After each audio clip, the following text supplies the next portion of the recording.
ശംസിയാൽ സ്നേഹമുള്ള ബഹുമാനപ്പെട്ട വികാരിച്ച പ്രിയപ്പെട്ട സഹോദരി സഹോദരന്മാരെ, വളരെ സന്തോഷത്തോടു കൂടിയാണ് ഒരിക്കൽ കൂടി ഇവിടെ സഭാപിതാവായ അപ്രേം പിതാവിൻ്റെ നാമത്തിലുള്ള ഈ ദേവാലയത്തിൽ, ഈ കുരിശുപള്ളിയിൽ നിങ്ങളോടൊപ്പം ബലിയർപ്പിക്കുന്നത്. ഇതിൻ്റെ കുദാശ കഴിഞ്ഞ ഉടനെ തന്നെ ഒരു ദിവസം ഞാനിവിടെ വരികയും പരിശുദ്ധ കുർബാന അർപ്പിക്കുകയും ചെയ്തതാണ്. കഴിഞ്ഞ ദിവസം ഒന്നുകളിൽ സാബുവിനെ കണ്ടപ്പോൾ അദ്ദേഹം ഇങ്ങനെ ഒരു ആഗ്രഹം പറഞ്ഞതുകൊണ്ടാണ്, വളരെ പെട്ടെന്ന് ഉള്ള തീരുമാനമാണെങ്കിലും ഇവിടെ വരുവാനും ഇന്ന് ഇവിടെ നിങ്ങളോടൊപ്പം ഈ പരിശുദ്ധ കുർബാന അർപ്പിക്കുവാനുമെല്ലാം സാധിച്ചത്. അതിന് ഞാൻ പ്രത്യേകമായിട്ട് നന്ദി പറയുന്നു. അതോടൊപ്പം തന്നെ ഒന്നുകളിലെ തോമസ് ചേട്ടൻ്റെയും എലിയാമ്മ ചേട്ടത്തിയുടെയും വിവാഹത്തിന്റെ വാർഷികവുമാണ്. അതും സാബുവിനെയും കുടുംബത്തെയും സംബന്ധിച്ചിടത്തോളം മാതാപിതാക്കളുടെ വിവാഹ വാർഷികവും സന്തോഷമുള്ള അവസരമാണ്. അപ്പോൾ ആ കാര്യം എന്നെ ഓർമ്മപ്പെടുത്തി. അതോടൊപ്പം തന്നെ വല്യപ്പൻ്റെയും വല്യമ്മയുടെയും പേരിൽ നമ്മുടെ കുരിശുപള്ളിയിലേക്ക് യൂദാസ്ലിഹായുടെ ഒരു രൂപവും അവര് സംഭാവന ചെയ്തിരിക്കുകയാണ്. അത് നമ്മൾ പരിശുദ്ധ കുർബാനയ്ക്ക് ശേഷം വെഞ്ചരിക്കുന്നതാണ്. അപ്പൊ ഇങ്ങനെ ഒരു പശ്ചാത്തലത്തിൽ കൂടിയാണ് ഇവിടെ വരുവാൻ സാധിച്ചത്. അപ്പോൾ അതിന് ഞാൻ നന്ദി പറയുന്നു. ബഹുമാനപ്പെട്ട വികാരിച്ചനോട് ഞാൻ പ്രത്യേകമായിട്ട് നന്ദി പറയുകയാണ്. വികാരിച്ചൻ ക്ഷണിച്ചത് കൊണ്ടുകൂടിയാണ് വീണ്ടും ഇവിടെ വരുവാനായിട്ട് ഇടയായി. അപ്പോൾ സന്തോഷം. നിങ്ങൾക്ക് എല്ലാവരും സുഖമായിരിക്കുന്നു എന്ന് കരുതുന്നു. നമ്മൾ ആരാധനാ മത്സരം അനുസരിച്ച് സ്ലീഹ കാലഘട്ടത്തിന്റെ 6ാമത്തെ ആഴ്ചയിലേക്ക് പ്രവേശിക്കുകയാണ്. നിങ്ങൾ ഇതിനോടകം സ്ലീഹ കാലഘട്ടത്തിന്റെ ചൈതന്യവും അത് നമ്മെ ആഹ്വാനം ചെയ്യുന്ന കാര്യങ്ങളുമെല്ലാം മനസ്സിലാക്കിയിട്ടുണ്ടാവും. വളരെ ചുരുക്കമായിട്ട് പറഞ്ഞാൽ, പെന്തക്കോസ്താ തിരുനാളിനോടുകൂടി സ്ലീഹന്മാർ കർത്താവിനെ പ്രഘോഷിക്കുവാനായിട്ട്, പരിശുദ്ധാത്മാവിന് നിറഞ്ഞവരായിട്ട് കർത്താവിനെ പ്രഘോഷിക്കുവാൻ വിവിധ നാടുകളിലേക്ക് പുറപ്പെടുകയും കർത്താവിന് സുവിശേഷത്തിനും അവിടുത്തെ ജീവിതത്തിനും സാക്ഷ്യം നൽകുകയും ചെയ്തു. അത് സഭയുടെ വളർച്ചയ്ക്ക്, വിശ്വാസത്തിന്റെ വളർച്ചയ്ക്ക് എല്ലാം കാരണമായി. അതാണ് പ്രത്യേകമായിട്ട് ഈ സ്ലീഹ കാലഘട്ടത്തിൽ നമ്മൾ അനുസ്മരിക്കുന്നത്. സ്ലീഹന്മാരെ പ്രത്യേകമായിട്ട് അനുസ്മരിക്കുകയാണ്. അവരുടെ പ്രേക്ഷിത പ്രവർത്തനത്തെ വളരെ പ്രത്യേകമായിട്ട് അനുസ്മരിക്കുന്ന ആരാധനാ വത്സരമാണ് സ്ലീഹ കാലഘട്ടം. അപ്പോൾ അതിന് ഇന്നത്തെ വായനകളെല്ലാം നിങ്ങൾ ശ്രദ്ധിച്ചെങ്കിൽ, ഈ വായനകളെല്ലാം തന്നെ നമ്മൾ ഈ സ്ലീഹ കാലത്തിന്റെ ചൈതന്യം നമ്മളിൽ കൊണ്ടുവരുന്നതാണ്, അല്ലെ നമ്മളെ ഓർമ്മപ്പെടുത്തുന്നതാണ്. അതോടൊപ്പം സുവിശേഷവും. അപ്പോൾ അതിനെക്കുറിച്ച് ചുരുക്കമായിട്ട് ഞാൻ നിങ്ങളോട് സംസാരിക്കുവാൻ ആഗ്രഹിക്കുകയാണ്. അപ്പോൾ നമ്മുടെ വിശ്വാസം ഉറപ്പിക്കപ്പെട്ടിരിക്കുന്നത് ദൈവത്തിന്റെ വെളിപാടിലാണ്. ദൈവം വെളിപ്പെടുത്തി എന്നുള്ളതാണ് നമ്മുടെ വിശ്വാസത്തിന്റെ അടിസ്ഥാനം. അത് പഴയ നിയമത്തിലൂടെ പുതിയ നിയമത്തിലൂടെ ദൈവം വെളിപ്പെടുത്തി, തന്നെ വെളിപ്പെടുത്തി, തനിക്ക് മനുഷ്യകുലത്തിന് വേണ്ടിയുള്ള തന്റെ രക്ഷാകര പദ്ധതി വെളിപ്പെടുത്തി. അപ്പോൾ തന്നെ വെളിപ്പെടുത്തുകയും ദൈവം മനുഷ്യന് വേണ്ടിയുള്ള തന്റെ പദ്ധതി വെളിപ്പെടുത്തുകയും ചെയ്ത ദൈവത്തിലാണ് നമ്മൾ വിശ്വസിക്കുന്നത്. അപ്പോൾ ദൈവം പറഞ്ഞിരിക്കുന്ന കാര്യങ്ങളും ദൈവം ആരാണെന്നുള്ള ചോദ്യത്തിന് ഉത്തരവും ഒക്കെയാണ് ഈ വെളിപാടിൽ നമുക്ക് ലഭിക്കുന്നത്. പഴയ നിയമത്തിൽ നമ്മൾ നോക്കിയാൽ ദൈവം പരിശുദ്ധിയാണ് എന്ന് നമ്മൾ കാണും. പ്രവാചകരിലൂടെ, മറ്റ് പ്രബോധകരിലൂടെ, മോശയിലൂടെ, അബ്രാഹത്തിലൂടെ ഒക്കെ കർത്താവ് തന്നെ വെളിപ്പെടുത്തുകയാണ്. അപ്പോൾ അപ്രകാരം കർത്താവ് വെളിപ്പെടുത്തിയപ്പോൾ നമ്മളോട് പറഞ്ഞ കാര്യം ഇതാണ്: ഞാൻ പരിശുദ്ധിയാണ്, നിങ്ങളും പരിശുദ്ധരായിരിക്കുവിൻ. പിന്നീട് നമ്മൾ കാണും, ദൈവം പറയും, ഞാൻ വിശ്വസ്തതയാണ്, നിങ്ങൾ വിശ്വസ്തരായിരിക്കുവിൻ. ഞാൻ കരുണയാണ്, നിങ്ങളും കരുണയുള്ളവരായിരിക്കുവിൻ. അപ്പോൾ ഇതൊക്കെയാണ് പഴയ നിയമത്തിൽ നമ്മൾ കാണുന്ന കാര്യം. പുതിയ നിയമത്തിലേക്ക് വരുമ്പോൾ ഈ ദൈവം ആരാണെന്നുള്ള ചോദ്യത്തിന് കൂടെ വസിക്കുകയും കൂടെ ഭക്ഷിക്കുകയും കൂടെ താമസിക്കുകയും ഒക്കെ ചെയ്ത യോഹന്നാൻ സ്ലീഹ നമ്മളോട് പറയും, ദൈവം സ്നേഹമാണ്. അപ്പോൾ നമുക്ക് കുറച്ചുകൂടി മനസ്സിലാകുന്ന രീതിയിൽ സ്നേഹത്തിന്റെ ഭാഷയിൽ പുത്രൻ തമ്പുരാൻ ഈ ലോകത്തിൽ വരികയും പിതാവിനെ വെളിപ്പെടുത്തുകയും ചെയ്തു. അതുകൊണ്ടാണ് ബെനഡിക്റ്റ് മാർപ്പാപ്പ തന്നെ നമ്മളോട് പറയുന്നത്, പുത്രൻ തമ്പുരാൻ ഈ ലോകത്തിലേക്ക് വന്നപ്പോൾ ഒരു പ്രത്യയശാസ്ത്രമോ ഒരു തത്വസംഹിതയോ ഈ ലോകത്തിലെ മറ്റ് ദാരിദ്ര്യ നിർമ്മാർജ്ജനത്തിലോ ഏതെങ്കിലും ഒരു ഫോർമുലയോ ഒന്നുമല്ല കൊണ്ടുവന്നത്, മറിച്ച് പിതാവായ ദൈവത്തെയാണ് കൊണ്ടുവന്നത്. അപ്പോൾ പിതാവിനെ വെളിപ്പെടുത്തുക എന്നുള്ളതായിരുന്നു പുത്രൻ തമ്പുരാന്റെ ദൗത്യം. അത് തന്റെ വാക്കിലൂടെ, തന്റെ പ്രബോധനങ്ങളിലൂടെ, അടയാളങ്ങളിലൂടെ, അത്ഭുതങ്ങളിലൂടെ എല്ലാം ഈശോ പൂർത്തിയാക്കി. അതുകൊണ്ടാണ് നമ്മൾ പഠിക്കുന്നതും സഭ പഠിപ്പിക്കുന്നതും പുത്രൻ തമ്പുരാൻ വെളിപാടിന്റെ പൂർണ്ണതയാണ് എന്ന് പറയുന്നത്. അപ്പോൾ പുത്രൻ തമ്പുരാൻ പിതാവിനെയാണ് വെളിപ്പെടുത്തിയത്. അപ്പോൾ പഴയ നിയമത്തിൽ സ്വയം വെളിപ്പെടുത്തുകയും പുതിയ നിയമത്തിൽ പുത്രനിലൂടെ വെളിപ്പെടുത്തുകയും ഒക്കെ ചെയ്ത ദൈവത്തെയാണ് നമ്മൾ നമ്മുടെ ദൈവമായിട്ട് സ്വീകരിച്ചിരിക്കുന്നത്. ആ ദൈവത്തിലാണ് നമ്മൾ വിശ്വസിക്കുന്നത്. അപ്പോൾ നമ്മുടെ വിശ്വാസത്തിന്റെ രണ്ട് തലങ്ങളാണ് അത്. ഒന്ന് വെളിപാട്, രണ്ടാമത്തത് വെളിപാടിന് കൊടുക്കുന്ന ആമേനാണ്, അല്ലെങ്കിൽ വെളിപാടിന് കൊടുക്കുന്ന സമ്മതമാണ്. കർത്താവ് തന്നെ പറഞ്ഞു, ഞാൻ പറഞ്ഞിരിക്കുന്ന ചട്ടങ്ങളും നിയമങ്ങളും ഒക്കെ നിങ്ങൾ അനുസരിക്കുകയും പാലിക്കുകയും എല്ലാം ചെയ്താൽ ഞാൻ നിങ്ങളുടെ ദൈവവും നിങ്ങൾ എൻ്റെ ജനവുമായിരിക്കും. അപ്പോൾ അതാണ് ദൈവത്തിന്റെ കൽപ്പനയ്ക്കുള്ള ആമേനാണ് വിശ്വാസം എന്ന് നമ്മൾ പറയുന്നത്. അപ്പോൾ വിശ്വാസം, വെളിപാട്, വിശ്വാസം. അപ്പോൾ വിശ്വാസത്തിന്റെ ആഘോഷമാണ് അടുത്ത തലം എന്ന് പറഞ്ഞാൽ നമ്മുടെ ജീവിതത്തിന്റെ, വിശ്വാസ ജീവിതത്തിന്റെ അടുത്ത തലം എന്ന് പറയുന്നത് ആരാധനയാണ്. അപ്പോൾ വിശ്വാസം എപ്പോഴും ആരാധനയിലേക്ക് നയിക്കുന്നതാണ്. അതുകൊണ്ടാണ് നമ്മൾ പറയുന്നത് ഈ ആരാധന തന്നെ എന്താണ്, അല്ലെ പരിശുദ്ധ കുർബാന എന്താണ്? വിശ്വാസത്തിന്റെ ആഘോഷമാണ് എന്ന് പറയും. കാരണം ഈ വിശ്വാസത്തിന്റെ രഹസ്യങ്ങളും കർത്താവിന്റെ പെസഹ രഹസ്യവും ദൈവം നമുക്ക് വേണ്ടി തയ്യാറാക്കിയ രക്ഷാകര ചരിത്രത്തിന്റെ ഓർമ്മപ്പെടുത്തലും ആഘോഷവും എല്ലാമാണ് പരിശുദ്ധ കുർബാനയിൽ നടക്കുന്നത്. അപ്പോൾ ഈ രക്ഷാകര ചരിത്രത്തിന്റെ ഓർമ്മപ്പെടുത്തലും പാസ്കൽ മിസ്റ്ററി, അതായത് കർത്താവിന്റെ രക്ഷാകര രഹസ്യം, പെസഹ രഹസ്യം, അതിന്റെ ആഘോഷവും ഒക്കെയാണ് നമ്മൾ വീണ്ടും ഈ ആരാധനാ മത്സരങ്ങളിലൂടെ പ്രത്യേകമായിട്ട് അനുസ്മരിക്കുന്നത്. അപ്പോൾ മംഗളവാർത്ത കാലഘട്ടത്തിൽ തുടങ്ങി പള്ളിക്കുദാശ കാലഘട്ടത്തിൽ അവസാനിക്കുമ്പോൾ ഈ രക്ഷാകര ചരിത്രത്തിന്റെയും പെസഹ രഹസ്യത്തിന്റെയും എല്ലാം ഒരു ചക്രം നമ്മൾ പൂർത്തിയാക്കുകയാണ്. അതോടൊപ്പം തന്നെ അനുദിനം പരിശുദ്ധ കുർബാനയിൽ ഈ ചരിത്രം നമ്മൾ ആഘോഷിക്കുകയും അനുസ്മരിക്കുകയും എല്ലാം ചെയ്യുന്നുമുണ്ട്. അപ്പോൾ നമ്മൾ വിശ്വാസത്തിന്റെ ആഘോഷത്തിനായിട്ട് ഒരുമിച്ച് കൂടുന്നവരാണ്. അല്ലെങ്കിൽ ക്രൈസ്തവ സമൂഹത്തിന്റെ ഒരു തനിമ എന്ന് പറയുന്നത് എന്താണ്? വിശ്വസിക്കുകയും ദൈവത്തിൽ പ്രത്യാശ അർപ്പിക്കുകയും ദൈവം നൽകിയിട്ടുള്ള സ്നേഹത്തിന്റെ പ്രമാണം പൂർത്തിയാക്കി ജീവിക്കുകയും ചെയ്യുന്ന ആരാധനാ സമൂഹമാണ്. അതാണ് നമ്മുടെ തനിമ. ക്രിസ്തീയ സമൂഹം എന്താണെന്ന് ചോദിച്ചാൽ അടിസ്ഥാനപരമായിട്ട് ഒരു ആരാധനാ സമൂഹം എന്നാണ് നമുക്ക് പറയുവാൻ സാധിക്കുന്നത്. ഇവിടെ ഈ കുരിശുമലയിൽ ഇങ്ങനെ ഒരു കുരിശുപള്ളി പണിയുവാൻ അത് പലരും ആഗ്രഹിച്ചു. പക്ഷെ ഈ കാലഘട്ടത്തിൽ അത് പൂർത്തിയായി. എന്തിനു വേണ്ടി? ഇവിടെ ആരാധന സമർപ്പിക്കുവാനാണ്.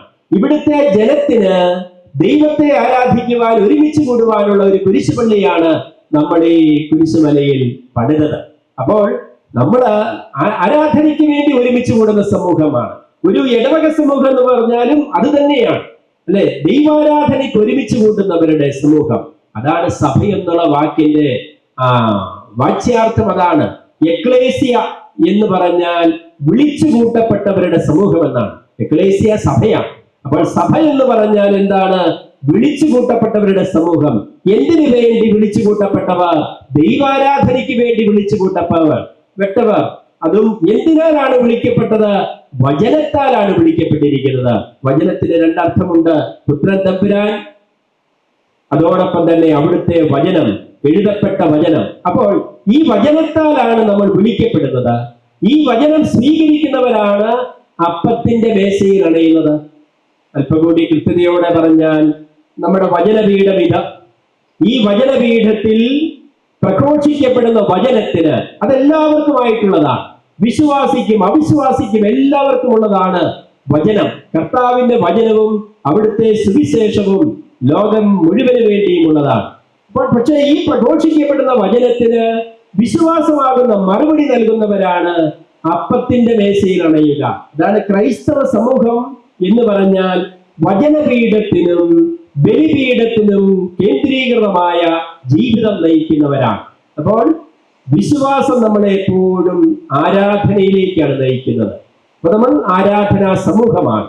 ആരാധനാ സമൂഹമാണ്, അല്ലെങ്കിൽ വിശ്വാസികളുടെ സമൂഹമാണ് അപ്പത്തിന്റെ മേശയിൽ അല്ലെങ്കിൽ ബലിപീഠത്തിൽ അണയുന്നത്. പക്ഷെ ഞാൻ പറഞ്ഞു, വചനം എല്ലാവർക്കും വേണ്ടിയുള്ളതാണ്. വചനം പ്രഘോഷിക്കപ്പെടുന്നു. ഈ വചനം പിന്നെ വിശ്വാസമാകുന്ന മറുപടി നൽകുന്നവർ അപ്പത്തിന്റെ മേശയിൽ വരുന്നു. നമ്മുടെ പുറപ്പാട് അനുഭവത്തിൽ നോക്കിയാലും ഈ ആരാധനയ്ക്ക് വേണ്ടിയാണ് അവരുടെ പുറപ്പാടിന്റെ ലക്ഷ്യം. മോശയിലൂടെ ദൈവം നൽകുന്ന നിർദ്ദേശം അതാണ്, ഫറവോയ്ക്ക് കൊടുക്കുന്ന നിർദ്ദേശം അതാണ്, ഞങ്ങളുടെ ദൈവത്തെ ആരാധിക്കാൻ ഞങ്ങൾക്ക് പോകണം, അതുകൊണ്ട് ഞങ്ങളെ വിട്ടയക്കണം. ഇപ്പൊ മറ്റൊന്നിനുമല്ല, ദൈവത്തെ ആരാധിക്കാനാണ് അവർ പുറപ്പെടുന്നത്. പഴയ നിയമത്തിൽ അബ്രാഹം ബലിയർപ്പിക്കുന്നത് കാണുന്നുണ്ട്, നമ്മൾ മോശ ബലിയർപ്പിക്കുന്നത് കാണുന്നുണ്ട്, പ്രവാചകന്മാർ ബലിയർപ്പിക്കുന്നത് കാണുന്നുണ്ട്. പുതിയ നിയമത്തിൽ ബലിയർപ്പണത്തിനായിട്ടാണ് ആദ്യമ ക്രൈസ്തവർ ഒരുമിച്ച് കൂടുന്നത്. സ്ലീഹന്മാരുടെ പ്രബോധനത്തിൽ നമ്മൾ കാണും, അവർ സ്ലീഹന്മാരുടെ പ്രബോധനം, കൂട്ടായ്മ, അപ്പം മുറിക്കൽ, പ്രാർത്ഥന എന്നിവയിൽ സദാ പങ്കുകാരായിരുന്നു. ഈ അപ്പം മുറിക്കലാണ് പരിശുദ്ധ കുർബാന. അതിനുവേണ്ടിയാണ് അവർ ഒരുമിച്ച് കൂടിയിരുന്നത്. അപ്പോൾ നമ്മൾ ഈ കുരിശുമലയില് ഒരുമിച്ച് കൂടുന്നത്, ഒരുമിച്ച് കൂട്ടപ്പെടുന്നത് എന്തിനു വേണ്ടിയാണ്? ആരാധനയ്ക്കാണ്, ദൈവത്തെ ആരാധിക്കാനാണ്. അപ്പൊ നമ്മുടെ അടിസ്ഥാന സവിശേഷത എന്ന് പറയുന്നത് എന്താണ്? നമ്മളൊരു ആരാധനാ സമൂഹം എന്ന നിലയിൽ. ഇപ്പൊ ഞാൻ പറഞ്ഞ കാര്യങ്ങൾ നിങ്ങൾ ശ്രദ്ധിക്കുന്നുണ്ടാവും. വെളിപാടിന് നൽകുന്ന മറുപടിയാണ് വിശ്വാസമെങ്കിൽ ഈ വിശ്വാസത്തിന്റെ ആഘോഷമാണ് ആരാധന. അപ്പോൾ അതാണ് നമ്മൾ ഇന്നും ഇപ്പോഴും ചെയ്യുന്നത്, ദൈവത്തെ ആരാധിക്കുകയാണ്. അപ്പൊ ഇന്നത്തെ വായനകളിലേക്ക് നോക്കിയാൽ ഈ ആരാധനയെ കുറിച്ചാണ് പറയുന്നത്. ഒന്നാമത്തെ വായന ലേവിയുടെ പുസ്തകത്തിൽ നിന്നുള്ള വായനയിൽ എപ്രകാരമാണ് ആരാധന നടത്തുന്ന പുരോഹിതൻ എപ്രകാരമായിരിക്കണം, അവന്റെ വസ്ത്രവിധാനങ്ങൾ എന്തായിരിക്കണം, അവന്റെ സവിശേഷത എന്തായിരിക്കണം എന്ന് പറയുന്നതാണ് നമ്മൾ ഇന്ന് വായിച്ചു കേട്ടത്. മറ്റ് സ്ഥലങ്ങളിൽ നമ്മൾ കാണും ദേവാലയ നിർമ്മാണത്തെ കുറിച്ച് മോശ വഴി കർത്താവ് പ്രത്യേക കൽപ്പന നൽകുന്നുണ്ട്, അല്ലെങ്കിൽ നിർദ്ദേശം നൽകുന്നുണ്ട്. അപ്പോൾ ദൈവത്തിന്റെ ഇഷ്ടത്തിനനുസരിച്ചും ദൈവം പറഞ്ഞിരിക്കുന്ന രീതിക്കനുസരിച്ചുമാണ് ആരാധന അർപ്പിക്കപ്പെടേണ്ടത്. അല്ലെങ്കിൽ ഇന്ന് സഭ പറയുന്ന നിർദ്ദേശം അനുസരിച്ചാണ് നമ്മൾ ആരാധന അർപ്പിക്കേണ്ടത്. സഭ ആഹ്വാനം ചെയ്യുന്നതാണ്. എനിക്കും നിങ്ങൾക്കും തോന്നുന്ന രീതിയിൽ ആരാധന അർപ്പിക്കുവാനല്ല ദൈവം പറഞ്ഞിരിക്കുക. ദൈവം പറഞ്ഞിരിക്കുന്ന രീതിയിൽ, അത് നിങ്ങൾക്ക് തന്നെ പരിചയമുള്ളതാണ്. പഴയ നിയമം നമ്മൾ വായിക്കുമ്പോൾ ദേവാലയ നിർമ്മാണത്തെ കുറിച്ച് ഓരോ കാര്യങ്ങളും പറഞ്ഞാണ് ദൈവം ക്രമീകരിച്ചിരിക്കുക. ഇന്ന കാര്യങ്ങൾ, അതാണ് ഇന്ന് നമ്മൾ ആദ്യ വായനയിൽ കേട്ടത്. പുരോഹിതന്റെ വസ്ത്ര സംവിധാനങ്ങളെ കുറിച്ച്, അവന്റെ രീതിയെ കുറിച്ച്, അവൻ ധരിക്കുന്ന തിരുവസ്ത്രത്തിന്റെ പ്രതീകാത്മകതയെ കുറിച്ചൊക്കെയാണ്. അപ്പോൾ ആരാധന സഭയോടൊത്ത് ദൈവം ആഗ്രഹിക്കുന്ന രീതിയിലാണ് നമ്മൾ നടത്തേണ്ടത്. ഇന്നത്തെ ചില കോലാഹലങ്ങളും കാര്യങ്ങളും ഒക്കെ കാണുമ്പോൾ അതൊക്കെ നമ്മളെ വീണ്ടും ചിന്തിപ്പിക്കുന്നത് എന്താണ്? നമ്മൾ നയിക്കേണ്ട ആരാധന, അല്ലെ നമ്മൾ നടത്തേണ്ട ആരാധന ദൈവത്തിന് യോജ്യമായതും സഭ ആഗ്രഹിക്കുന്ന രീതിയും സഭയോടൊത്തുമാണ് നമ്മൾ ആരാധന അർപ്പിക്കേണ്ടത്. അതൊക്കെയാണ് നമ്മൾ വീണ്ടും സഭയിൽ നിന്നോ സഭയുടെ പ്രബോധനങ്ങളിൽ നിന്നോ നമ്മൾ പഠിക്കേണ്ട കാര്യവും അതാണ്. അപ്പോൾ വെളിപാട് വിശ്വാസത്തിലേക്കും വിശ്വാസം ആരാധനയിലേക്കും, ആരാധന നമ്മളെ ശിഷ്യത്വത്തിലേക്കും പ്രേക്ഷിതത്വത്തിലേക്ക് നയിക്കും. ഇപ്പോൾ ഈ ആരാധനയുടെ ഒരു കാര്യം കൂടെ പറഞ്ഞ് പ്രേക്ഷിതത്വത്തിലേക്ക് പറയാം. ഈ ആരാധന അർപ്പിക്കുന്ന വിശ്വാസി സമൂഹത്തിന് ഉണ്ടാകേണ്ട മനോഭാവമാണ് രണ്ടാമത്തെ വായനയിൽ പറഞ്ഞത്. യേശയ്യായ്ക്കുണ്ടായ ദർശനം എന്താണ്? സ്വർഗീയ ജെറൂസലേമിൽ നടക്കുന്ന ആരാധനയുടെ അനുഭവമാണ് യേശയ്യായ്ക്കുണ്ടാകുന്നത്. ദൈവത്തെ പരിശുദ്ധൻ പരിശുദ്ധൻ പരിശുദ്ധൻ എന്ന് പാടി സ്തുതിച്ചുകൊണ്ടിരിക്കുന്ന സ്വർഗീയ ഗണം. ആ ഗണത്തിന്റെ അനുഭവത്തിലാണ് യേശയ്യ പങ്കുകാരനാകുന്നത്. അവിടെ യേശയ്യായ്ക്കുണ്ടാകുന്ന ആത്മബോധം എന്താണ്? കർത്താവേ, ഞാൻ അയോഗ്യനാണ്, ഞാൻ അശുദ്ധമായ അതിരുകളുള്ളവരും അശുദ്ധമായ അതിരുകളുള്ളവരുടെ മധ്യേ വസിക്കുന്നവനുമാണ് എന്ന് ഏറ്റുപറയുന്ന യേശയ്യയെയാണ് ദൈവം ദൂതനെ അയച്ച് സൗഖ്യപ്പെടുത്തുന്നത്, അല്ലെങ്കിൽ ശുദ്ധീകരിക്കുന്നത്.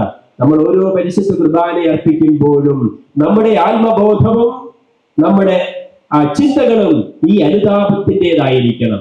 അവിടെ കർത്താവേ, നിന്റെ കരുണ എനിക്കും ആവശ്യമുണ്ട് എന്ന് ഏറ്റുപറയുന്നിടത്താണ് നമ്മളും യോഗ്യരാകുന്നത് പരിശുദ്ധ കുർബാന അർപ്പിക്കുവാൻ, ആരാധനയ്ക്ക് അർപ്പിക്കുവാൻ. നിങ്ങൾ ശ്രദ്ധിക്കുന്നുണ്ടാകും, വിശ്വാസം ഏറ്റുപറഞ്ഞ് പുരോഹിതൻ മദ്ബഹയെ അല്ലെങ്കിൽ ബലിപീഠത്തെ സമീപിക്കുന്നത് എത്രയോ പരിശുദ്ധമായ ചിന്തകളോടെ, ഒപ്പം തന്റെ അയോഗ്യത ഏറ്റുപറഞ്ഞാണ്. അതുകൊണ്ടാണ് മദ്ബഹയുടെ കവാടത്തിൽ കുനിഞ്ഞു നിന്ന് രഹസ്യ പ്രാർത്ഥന ഏറ്റുചൊല്ലി ജനത്തോടൊപ്പം വിശ്വാസ പ്രമാണം ഏറ്റുചൊല്ലി ബലിപീഠത്തെ സമീപിക്കുന്ന പുരോഹിതൻ അഗാധമായി ആചാരം ചെയ്ത് കുനിഞ്ഞ ആചാരം ചെയ്യുന്നത് 3 പ്രാവശ്യമാണ്.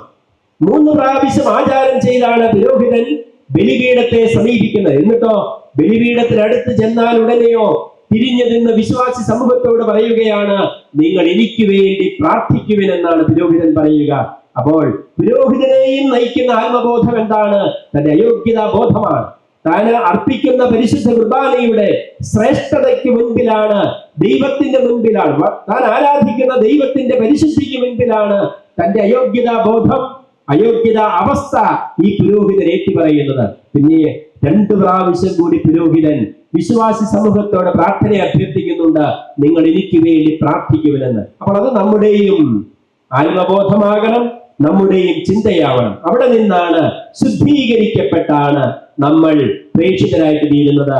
യെശയ്യാവ് സൗഖ്യപ്പെട്ടപ്പോൾ ദൈവം ചോദിക്കുന്നതാണ് ചോദ്യം, ഞാൻ ആരാണ് അയക്കുക? ഞാൻ പോകാമെന്നുള്ള ഉത്തരമാണ് യെശയ്യാവ് നൽകുന്നത്.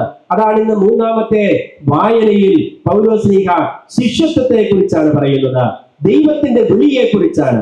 ദൈവത്തിന്റെ വിളിയാണ് എല്ലാം എന്ന് പറഞ്ഞാൽ കുടുംബ ജീവിതത്തിലേക്കുള്ളത് ദൈവവിളിയാണ്, പൗരോഹിത്യത്തിലേക്കുള്ളത് ദൈവവിളിയാണ്, സമർപ്പിത ജീവിതത്തിലേക്കുള്ളത് ദൈവവിളിയാണ്, ആത്മായ പ്രേക്ഷിതത്തിലേക്കുള്ള ദൈവവിളിയാണ്. പക്ഷേ ഓരോരുത്തരും താൻ ആയിരിക്കുന്ന മേഖലയിൽ നിന്നുകൊണ്ടും തനിക്ക് ദൈവം നൽകിയിട്ടുള്ള വിളിക്കനുസരിച്ച് ജീവിക്കുമ്പോഴാണ് ഈ പ്രേക്ഷിതത്വം പൂർത്തീകരിക്കപ്പെടുക. കുടുംബനാഥനും കുടുംബനാഥയും ഇന്ന് നമ്മൾ ഈ പറഞ്ഞതുപോലെ ഒരു വിവാഹത്തിന്റെ 65ാം വാർഷികം ആഘോഷിക്കുമ്പോൾ നമ്മൾ ആ കുടുംബ ജീവിതത്തെയാണ് പ്രത്യേകമായിട്ട് ഓർക്കുക. ആ കുടുംബത്തിലൂടെ, അവരുടെ കുടുംബ ജീവിതത്തിലൂടെ നമുക്ക് ലഭിച്ചിട്ടുള്ള അനുഗ്രഹങ്ങളെയാണ്. ആ കുടുംബത്തിന് മാത്രമല്ല, നമ്മുടെ ഇടവക സമൂഹത്തിന്, ഇവിടെയുള്ള ഈ വിശ്വാസി സമൂഹത്തിനൊക്കെ ലഭിച്ച, പൊതുസമൂഹത്തിന് ലഭിച്ച അനുഗ്രഹങ്ങളെ നമ്മൾ പ്രത്യേകമായിട്ട് അനുസ്മരിക്കുകയാണ്. അപ്പോൾ അങ്ങനെ ഓരോരുത്തരും ദൗത്യം, വൈദികരും സമർപ്പിതരും സിസ്റ്റേഴ്സും ഒക്കെ പ്രത്യേകമായിട്ട് ഈ പ്രേക്ഷിതത്വം ഏറ്റെടുക്കുന്നവരാണ്. പക്ഷേ സഭ നമ്മളെ പഠിപ്പിക്കുന്നത് എന്താണ്? മാമോദീസ സ്വീകരിക്കുന്ന എല്ലാവരും പ്രേക്ഷിതരാണ്.